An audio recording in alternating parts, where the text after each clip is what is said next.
Assalamualaikum warahmatullahi wabarakatuh, Sobat Agropreneur dimanapun Anda berada. Di kesempatan kali ini kita sedang berada di kawasan persawahan ataupun perkebunan. Perkebunan ataupun persawahan ini dikelola oleh seorang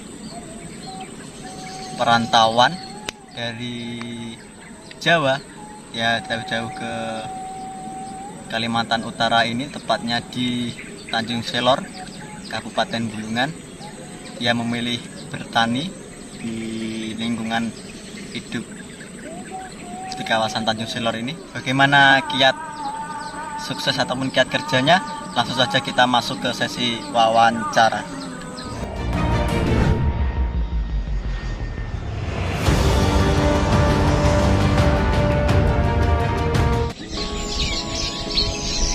Oke, Sobat Agropreneur dimanapun Anda berada, kali ini kita sedang langsung ngobrol-ngobrol atau mewawancara tentang dunia pertanian bersama Bapak siapa, Pak? Silakan perkenalkan diri. Saya Pak Wawan. Nah, Pak dari Wawan Jilarai. dari Jilarai ya. Jadi Pak Wawan ini perantauan ya aslinya, Pak? Ya. Perantauan ya? Iya. Saya merantau merantau memang datang ke sini tuh bukan nyetran. Memang hasil perantauan. Ya, hasil perantauan. Tahun 2014 Pak ya. ini. Jadi ini lahan pertanian ini yang sebelumnya kayak banyak sekali tumbuhan-tumbuhan ilalang, kemudian menjadi lahan produktif untuk bidang pertanian, Pak. Menurut Bapak, bagaimana sih duka-dukanya membuka lahan yang kayak gitu? Ya, suka dukanya emang dukanya itu memang betul-betul berat. Hutan belantara ya dibuatnya kayak gini tuh. Iya, sampai sekarang sudah bersih saya gini itu. Ya, kita namanya orang perantau kan, ya. Harus berusaha gimana caranya biar berhasil. Itu. Ya pelan-pelan kita tebang, selesai itu baru kita tanam. Terus sedikit demi sedikit, lama-lama ya akhirnya alhamdulillah sampai bisa seluas ini. Hampir mencapai 2 hektar lahan ini yang bisa ditebas. Ya, ini yang kebun yang Bapak rawat ini kan banyak sekali varietas tanaman tuh, kayak cabai, kemudian ya singkong, ada lagi sawi juga. Kenapa sih Pak kok lebih memilih nanam singkong ataupun cabai? Mulai dari singkong dulu Pak. Ya. Kenapa tanaman singkong? Awalnya memang yang namanya kita merantau itu kan belum ada biaya. Nah, sementara daripada lahan kita kosong, kita tanam singkong. Memang kita tanamin singkong awalnya ini pelan-pelan. Setelah ada sedikit ada hasil, baru kita alihkan ke sayuran. Pelan-pelan juga sayuran juga, enggak secara langsung kita buat sayuran, enggak. Kita pelan-pelan dulu. Sayuran pelan-pelan, setelah itu terus berjalan. Ya alhamdulillah sampai sekarang ini kita tanam ini cabai, terus sawi. Awal sih banyak sih, kan sudah panen kayak timun. Yang di bawah itu lahan yang kosong itu bekas tomat. Jadi gitu Pak ya, untuk singkong itu kan interval panennya jangka panjang gitu ya. Untuk mencukupi skala mingguan ataupun bulanan itu ada Bapak yang sayur, ya, tanam sayur. Itulah yang jarak cepat lah istilahnya. 1 bulan kita bisa panen. Kalau singkong kan kita harus tunggu 6 bulan. Lama betul kita nunggunya. Itu kan bisa lebih itu Pak. Iya, bahkan bisa lebih kalau pengen sesuai target kita itu. Kalau cabai kita 3 bulan, 2 bulan setengah pun sudah panen. Nah, kalau untuk singkong itu olahannya bagaimana Pak? Dan juga kayak pemupukan dasar. Pertama sih saya tuh memang nggak pakai pupuk dasar ya. Pertama nggak pakai pupuk. Iya, asal-asalan kan. Yang penting tumbuh lah. Tapi alhamdulillah hasilnya lumayan. Setelah itu yang kedua kalinya baru kita kasih bedengan. Itu cangkul, ya. Pakai cangkul Pak ya? Pakai cangkul, manual. Nggak ada traktor. Manual semua. Sampai sekarang pun manual. Nggak tanpa traktor. Ya tapi alhamdulillah itu tadi kita harus telaten memang. Nggak bisa secara langsung, harus luas, nggak bisa. Untuk perawatan Pak, tanaman singkong yang Bapak didayakan di sini tuh Kalau perawatan, Apakah ada penyemprotan atau pemupukan susulan bagaimana? kalau perawatan sementara ini ya paling kita cabut rumput aja lah, bersih rumput aja. Iya, ndak pakai perawatan istilahnya dipupuk di sini, belum sampai ke sana. Soalnya tanpa pupuk pun masih bagus, masih bagus, masih produktif, masih. Itulah. Tahu ya kalau kedepannya mungkin. Kalau sekarang ini tanpa pupuk masih produktif, masih menghasilkan bagus. Nah, berarti ini penyiangan gema aja Pak ya? Nah itu. Kalau gemanya tuh setelah disiangi itu dibakar atau ditumpuk situ aja Pak? Kita tumpuk aja. Kita tumpuk di tempatnya. Nanti dia mati sendiri, itu pun jadi pupuk juga. Itu. Jadi setelah gema disiangi itu enggak dibakar atau Enggak. jauh dari Enggak. tumpuk situ aja Itu Pak ya? pupuk di situ aja. Lama-lama menjadi Nah, nanti dia tanah mati kembali. jadi tanah kembali, itulah jadi pupuknya dia juga. Dan itu pun dilakukan Bapak selama budidaya singkong bahkan sampai ke panen juga Pak. Iya, sampai panen. Jadi bicara masalah singkong Pak, kalau untuk pengeluarannya Pak ataupun pemanenannya arahnya kemana sih Pak panen singkong ini? Oh, kita kan kalau sudah waktunya panen, tengkulak tuh datang sendiri. Tengkulak datang sendiri. Iya, biasanya dulu waktu belum tahu, cuma kita dibawa ke pasar. Karena tengkulak sudah tahu bahwa di sini banyak singkong, akhirnya tengkulak datang sendiri. Jadi kita kalau sudah mulai panen, tengkulak sudah tahu. Jadi kalau untuk pengeluaran langsung datangnya Langsung ditangi tengkulak. untuk sekarang ini. Iya. Kalau dulunya Kita dibawa ke pasar. dulu. Karena belum tahu juga tengkulak mungkin dulu tuh. Kalau sekarang kan sudah tahu. Terus kemudian Pak, bicara masalah singkong, kan di sini Bapak kelompoknya bukan Bapak aja kan, Iya. dan juga banyak sekali anggota-anggota petani yang lain untuk budidaya singkong. Awalnya bibit singkong ini kita cari cuma satu orang aja. Iya, cari satu orang, nanti dibudidayakan sendiri. Setelah panen, kita kembangkan. Inilah banyaknya singkong ini. Cuman dulu tuh nggak banyak, cuman berapa ya? 100 batang lah kalau nggak salah dulu itu. Pertama tanamnya itu. Cuman dibagi-bagi sama teman-teman, akhirnya berkembang terus. Akhirnya sampai sekarang ini banyak ini, sampai 5 hektar ini singkong semua itu. Ya, dari ratusan batang singkong Pak, Nah, di situ kita pahami bisa menjadi ribuan bahkan lebih dari ribuan. dalam tahun-tahun ini Pak. Oke, ini selain singkong Bapak juga budidaya sayur Pak. Sayur, ya. Nah, selain singkong tadi untuk interval jangka bulan ke-6 ataupun Iya. lebih, bagaimana sih Pak kok lebih memilih tanaman sayuran ini, sawi ini? Karena gini ya, kita akan lihat di pemasaran. Dengar-dengar di pemasaran itu ya cabai itu katanya bagus harganya, makanya kita bagi. Bukan berarti kita nggak tanam singkong tetap tanam, cuman lahan itu dibagi. Kita dibagi buat tanam sayuran itu. Dan lagi pula kalau tanam sayuran istilahnya kita cari itu yang kira-kira panennya cepat. Ya, kita kan harus hari-hari harus ada itu. Makanya kita cari tanam sayuran, kayak sayur sawi, sayur lobak gitu. Itu cuma 1 bulan aja panen. Gitu. Kalau lombok memang agak lambat, dia 2,5 bulan, 3 bulan tuh panen dia. Jadi kesan yang bisa saya ambil ini selain menanam singkong untuk skala 6 bulan atau lebih itu, ada yang dipanen dalam jangka mingguan atau bulanan. Nah itu biar kita itu istilahnya nggak putus lah buat hari-harinya. Kalau dilihat tadi ada tanaman sawi Pak ya? Iya. Tanaman sawi itu saya lihat ada dikasih belut Pak. Iya. Nah, pengolahan lahan di awal tuh apa sih yang dimasukkan untuk buat sawi tuh? buat sawi itu Iya. ya? Awal kita buat bedengan, setelah bedengan dibentuk, baru kita kasih pupuk dasar.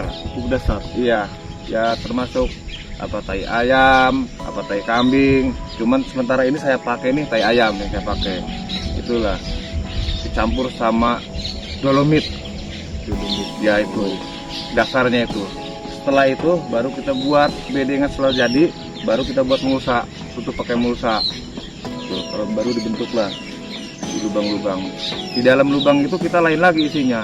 Kita isi tai ayam sama abu buat tanamannya. Jadi setiap lubang tanam itu dikasih lagi abu sama tai ayam. Tujuannya biar apa Pak, kalau boleh tahu Pak? Nah itulah biar kita ini untuk merangsang pertumbuhan biar cepat dia. Soalnya kalau pakai tanah itu dia lambat, dia karena lengket. Kalau tanah itu susah untuk mekar akar. Tapi kalau abu dia cepat dia. Ya, selain itu juga Untuk penyerapan air juga bagus. Kandungan dalam itunya dan kotoran nah penuh dengan nutrisi itu Pak. itu iya.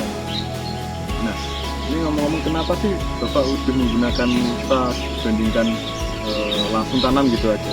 Apa kelebihannya mulsa ini Pak? Kelebihannya mulsa, kalau Tanaman sawit. kita pakai mulsa ya kita nggak terlalu banyak repot merumput. Tapi kalau nggak pakai mulsa kita hari-hari itu harus cabut rumput. Itulah yang repotnya. Itu perbandingannya. Kayak Lombok ini nggak pakai mulsa, kita hari-hari cabut rumput. Tapi kalau yang di mulsa yang sana itu di bawah tanam sawi itu kita nyantai. Rumput paling aja di bawahnya, di bawah itu, bukan di mulsanya itu, bukan di tanaman. Itu. Ya, jadi fungsi daripada mulsa ini untuk mengurangi pertumbuhan guma Pak ya? Iya, itu. Apalagi di olah lahan kan kita kasih pupuk kandang, tai ayam, Iya. itu kalau cepat ya Betul, wah cepat betul gulmanya tumbuhnya tuh. Iya, memang. Nah, maka dari itu kita perlukan mulsa untuk Mulsa meminimalisir pertumbuhan guma. untuk mengurangi tenaga juga. Nah, itu. Nah, bicara tentang sawi ini Pak ya. Jangka waktunya berapa hari atau berapa minggu sih Pak? Dari mulai pasca kita semai sampai panen. dari pasca sebelum itu sebar benih dulu Pak ya? Iya, sebar benih. Sebar benih itu 2 minggu. Habis itu baru kita pindah. Oh, berarti benih disemai dulu. Disemai dulu. Ya. Nah, setelah 2 minggu. 2 minggu lah kita lihat dulu pertumbuhannya. Kalau pertumbuhannya bagus dia paling 10 hari pun kita sudah pindah. Tapi kadang-kadang kan dari cuaca juga. Kalau cuaca bagus memang kita 10 hari kita bisa pindah. Tapi kalau cuacanya kurang mendukung sampai 15 hari lihat dulu pertumbuhannya. Baru kita pindah. Nah, setelah pindah 2 minggu itu paling 2 minggu di mulsa itu, di pemindahan itu kita sudah panen. Dari 10 hari sampai 2 minggu dari pembenihan, Ya, kemudian dari pindah tanam 2 minggu sudah bisa panen Pak. bisa panen. Jadi intervalnya kurang lebih Ya 1 bulan. 1 bulan lah. 1 bulan itu. 1 Ya. bulan. Bisa kita pokoknya ukuran 1 bulan kalau sawi. Nah, ngomong masalah sawi lagi nih Pak, tentang perawatan. Apa sih yang dilakukan perawatan dalam pasca pindah tanam itu tadi Pak? Iya. Kalau sawi itu sementara ini habis kita tanam pindah, Ya. itu paling enggak harus sering dikocor, disiram. Penyiraman itu pagi sore sebetulnya. Lain kalau ada hujan baru kita tuh. Nah, kalau ada hujan kita harus lakukan tuh penyemprotan hama. Kebanyakan hama itu hamanya belalang sama Belalang. kutu loncat ya, itulah yang merusak. Kemudian itu Pak, pengocorannya berapa kali Pak? Yang di Seminggu kalau kita kocor pakai kocor POC, pupuk organik cair, sanitasi itu. itu seminggu tuh 2 kali aja. Iya. 1 minggu itu 2 kali. Sampai panen itu cuma 4 kali pengocoran. Jadi Bapak ini menggunakan VOC aja Pak ya? Iya. Tidak menggunakan pupuk kimia atau lainnya? Kalau kimia memang dasarnya itu memang ada kimia dasar awal. Dasar awal. Iya. Kalau setelah itu khusus kita buat sendiri POC. Jadi dengan racikan VOC yang dibuat Bapak sendiri itu sudah bisa ya untuk menyuplai nutrisi. Nah, bisa sudah. Dengan dosis yang sesuai Takaran. Takaran, Iya, ya. betul. dari 2 minggu pembibitan terus 2 minggu pasca pindah tanam bisa langsung dipanen Pak? Bisa langsung dipanen. Nah, bicara masalah panen ini pemasarannya gimana Pak? Apa kayak tadi itu gimana? Kalau pemasarannya, kalau masalah sawi itu tidak ada orang ambil. Memang ada sebagian orang ambil, tapi kebanyakan kita bawa ke pasar. Ke pasar sendiri Pak? Di pasar kan masih sawi itu, termasuk yang saya tanam ini kan sawi sendok, Ya. sawi sendok hijau. Dia satu ikat itu kena 5.000. Satu ikat itu isinya 3. Kalau yang besar 2 aja cukup. Itu aja. Jadi persemaian kemudian pindah tanam yang sebelumnya lahannya sudah diolah kan Pak? Iya. Sawi tadi terus kemudian lagi perawatan Pak ya, dan panen juga pasca panen di situ. Singkong sudah, kemudian sawi sudah, yang terakhir nih cabai Pak. Cabai. Ini salah satu tanaman yang Paling rumit. dan juga nilai Pengolahannya. ekonominya Iya, sangat tinggi sangat juga tinggi. Pak. Itulah paling rumit memang cabai. Kalau cabai ya sama, kalau dasarannya sama kayak tanam sawi juga. Kita cangkul dulu, cangkulannya itu ya dicampur sama itu tadi tai ayam sama dolomit itu kita cangkul, kita bikin bedeng-bedeng. Cuman karena faktor biaya Ya. jadi tidak pakai mulsa. Itu sama. Cuman cara penanamannya ya sama juga. Pertama ini disemai dulu bibitnya. Oh, jadi benih cabai Disemai dulu 1 bulan, disemaian baru kita angkat. Memang yang bagus itu kita kasih polybag aslinya. disemai dalam polybag gitu Pak. Iya, disemai dalam polybag aslinya. Berhubung karena itu tadi faktor dananya, Dana lagi. itu larinya ke sana. Ya, karena kita tahu juga Pak. Nah, kita masih Kelebihan dari polybag itu kan kalau kita pindah tanam perakaran masih utuh, utuh gitu ya. dan tidak rusak Tidak dia. stres. Begitu tanam itu dia tidak langsung tumbuh dia.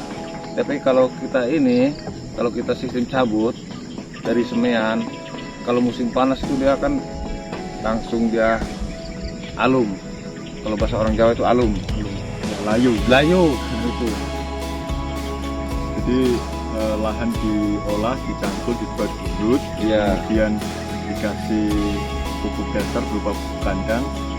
Setelah bibit cabai disemai dalam interval waktu 1 bulanan, Bulan. baru bisa dipindah tanam, dan itu mulai dilakukannya perawatan dan pengocoran juga itu. Iya. Pak. Ini juga dikocor Pak cabainya. Sama Pakai POC juga. sama pakai tosi juga.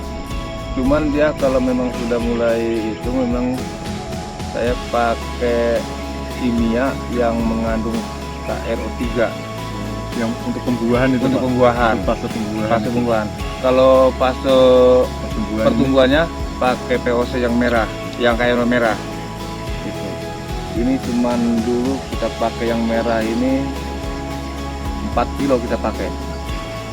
Dua bungkus tuh yang 2 kiloan. Setelah ini mulai berbuah, kita ganti mulai berbunga pakai yang putih. Tapi tetap kocor pakai organik, masih dikocor. Ya. Oke, teman-teman sobat agropreneur dimanapun Anda berada, mungkin itulah sedikit kita wawancara dengan Pak Wawan, di mana Pak Wawan ini membudidayakan tanaman singkong, kemudian cabai dan juga sawi Pak ya. Iya. Nah, dalam 3 varietas tanaman itu memiliki jangka waktu yang berbeda-beda, dan itu sudah diolah oleh Bapak Wawan ini sebagaimana mestinya agar konsep pertanian berkelanjutan ini berlangsung secara terus-menerus Pak ya. Iya. Mana itu ada juga penambahan pupuk dasar di situ, terus pengocoran pupuk organik cair yang Bapak buat sesuai takaran, dan juga persemaian buat sendiri Pak ya. Buat sendiri. Persemaian bibit buat sendiri, kemudian pindah tanam dilakukan sendiri. Buat bulutan juga pakai tenaga cangkul Manual. sendiri Pak. Manual Cangkul. sendiri. Ya mungkin itulah teman-teman, terima kasih atas waktunya. Demikianlah sesi wawancara yang dapat kami sampaikan. Wali Taufik Wali Hidayah, terima kasih atas waktunya. Assalamualaikum warahmatullahi wabarakatuh. Oke. Oke, Pak. Oke, demikianlah Sobat Agropreneur tentang kegiatan wawancara kita dengan Bapak Wawan, di mana tadi kita juga melihat ada tanaman singkong, kemudian sawi dan juga cabai di situ. Nah, dengan siklus-siklus dan juga interval waktu panen yang berbeda, Bapak Wawan sudah bisa menemukan momentum untuk kapan dipanen dan kapan tanaman ini diolah kemudian sedemikian rupa sehingga menjadi pertanian yang berkelanjutan di situ. Cukup sekian konten kita hari ini. Terima kasih buat teman-teman yang sudah menyimak konten kami. Baik ada kritik ataupun saran, silakan tinggalkan di kolom komentar. Saya Irfan pamit undur diri.